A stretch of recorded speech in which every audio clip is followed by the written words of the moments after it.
Yan mga kabagis, hindi po harness tutorial po tayo.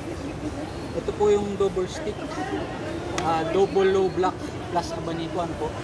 Position po tayo. Ito po yung strike niya. Bali mababa po siya. Ang patama po nun sa puhod. 1, 2, abanico. Babalik po. 1, 2, abanico.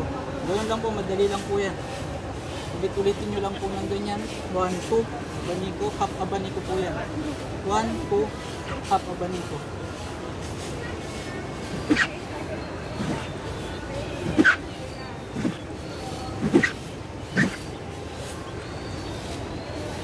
Ulit po.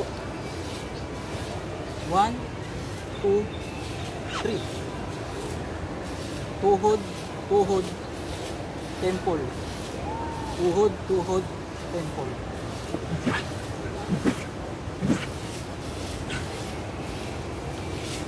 Okay po.